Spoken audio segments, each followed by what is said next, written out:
right, guys, welcome into another MarketAbilities podcast. Did I say another like it's a two-word comment there? Another episode. All words are made up anyway, so it's fine. They are. So if that somehow insults you, sorry. But this next topic, it may get a little dicey, hopefully not. Yeah. We learned several months ago that sometimes you do have to make yourself a little bit vulnerable to answer some of these things and to accept a charge or maybe make some changes within your workplace. Yeah. That will make it better for everyone. Correct. Right? Yeah. So we're going to talk about leadership and management. Not everyone likes their managers or their leadership, to be honest.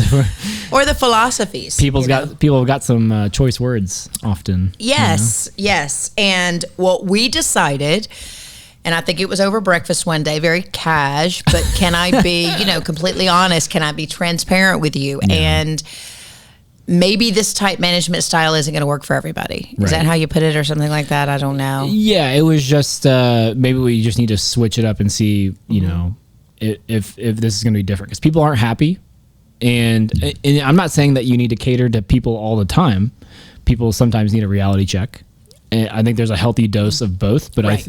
I think, a lot of the culture around a company comes from the leadership. Yeah. And that can come from any segment of the leadership. Like there can be a manager or a shift leader or however your company works that can be damaging it. And it may not necessarily be the person at the top. Right. But yeah.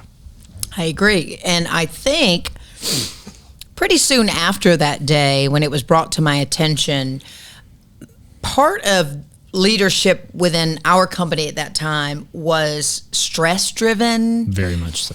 It was feeling like there wasn't the same level of excitement or engagement. You're right. And part of the problem was for years, I tried to force that. Right. Not understanding why someone wouldn't show this same level of whatever, and have this same awareness and actually a same desire and same abilities and all of these things. Yeah. And the moment, and it took a while, the moment that I decided, because I love to work. Right. I love what we do. Yeah. When you love what you do, you really don't feel like you go to work and you don't mind doing it all hours of the day and whatever because it's fun. I decided I wasn't going to try anymore, and get frustrated. Right. If people want to observe management, leadership, people running a company, things that people are doing, and they're like, hey, I want to do that. You make room for those type people. If they don't say that or do that or want to rise to the occasion, it's okay. Yeah. They're either going to fall off or they'll come up at whatever pace they want. And sometimes that means they're outpaced by other people.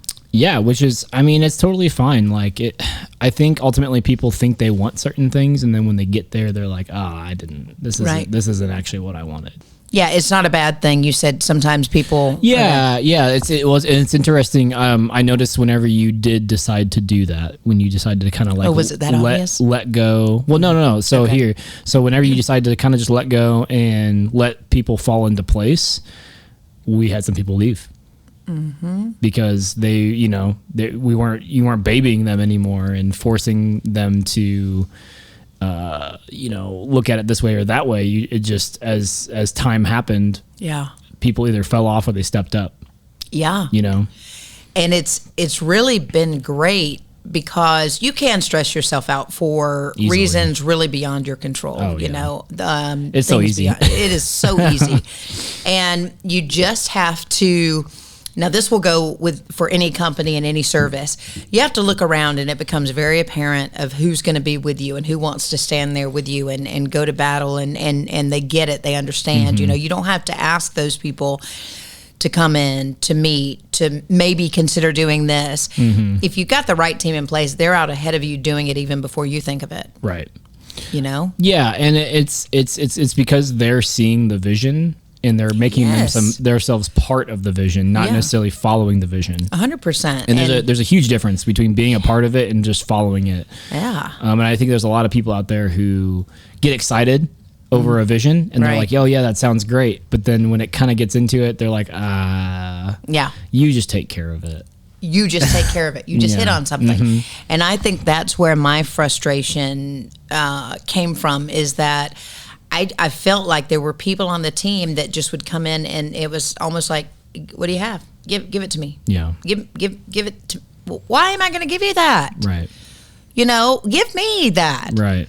And that's really, what we've done here. And it's tough in some businesses because you know how you operate. But, just because a guy has a bigger office than you and you think, oh, they couldn't possibly understand my job or whatever. I mean, a really good team is a well-rounded team and they've done each other's jobs before. They know what you're up against. They're with you in the trenches, They're in an edit session with you. And it's like, don't take for granted that guy's doing well. It's okay for you to reciprocate some of the things that are happening within a company. Correct. Yeah. And I don't know, maybe it takes courage to do that. Maybe it takes stepping out on faith, like, how are they going to receive this? You might be surprised. Right. Yeah, I mean, there's been a few times that I've done stuff that I'm like, this is weird, but I think this is different and I feel right about it. And then I'd say half the time, maybe a little more than half the time, it's usually thoroughly welcomed. Yes. You know what I mean? Like, wow, you did that? Yeah. And then also like the things that weren't welcome, the things that weren't, great, that I thought would be good, I just take note of it and I don't do those things. And for whatever reason, it's hard for some people to understand that. Oh yeah. Yeah. And the other thing is to start peeling away some of these layers and start getting to know your team a little bit better. We've always been a proponent of team building in some way. Yeah.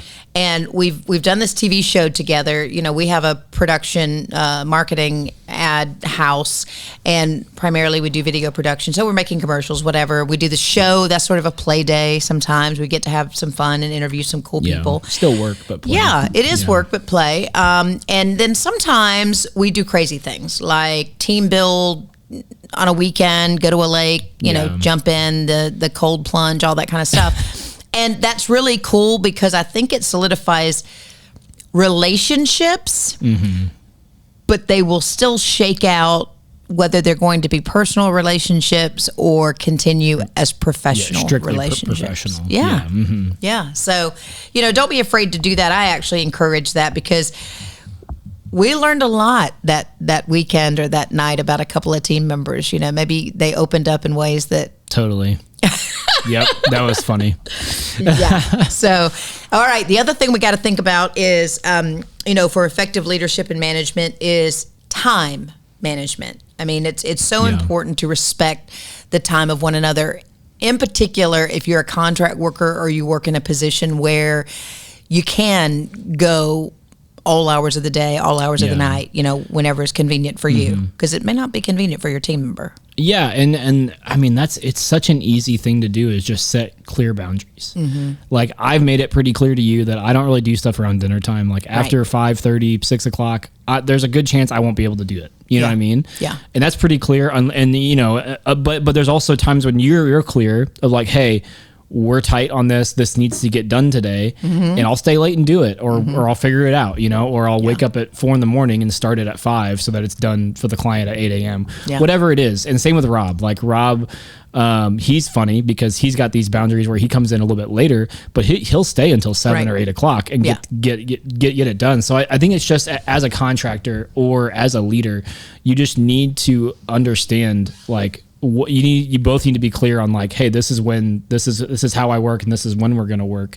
But it's also as a leader or a manager, it's also your job to ask and make sure that you're not overstepping. Absolutely. Because people have lives. Yeah. And people are different. Like you're different from me because you'll start work at 5 a.m. and finish at 11 p.m. Yeah, people are like, why are you up at 3 a.m.?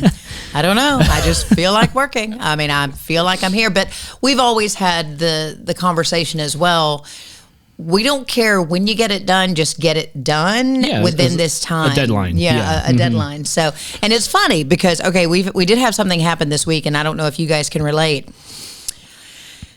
You guys ask me all of the time. So we have an internal calendar, which I'm sure all of you guys do, and people can schedule things or whatever. But then we also have a workflow platform, and part of that platform is a due date. Or when is this due? And I oftentimes fail to fill that in because my philosophy has always been that the moment you see that you have work to do, and I see that you really don't have much else going on, and there's not really anything else on the calendar. Sure. Why aren't you making it that day? Right. Or the next day? Yeah. Why do I have to schedule it 2 weeks from today? Right. How about ASAP? Yeah.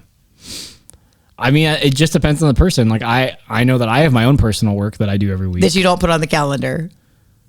Well, but it's like, when do I, if it's just like my own editing of like audio production, it's like, do I put that on the calendar? Probably not. No, because I want to be flexible in case something comes up that I can pull it in. But yes, if I am like for example, next week I have my own live recording that I'm doing for a band. Right. I'm going to be out that entire day next week. And you put that on the calendar normally. When you're out. And then I don't know how you guys do it, where you work, but I think when you start to look at all of those things, and then here's the one thing we did have happen, and I don't know much about your deliverables out there, but we lost some earning potential because we didn't work ahead. Yeah. And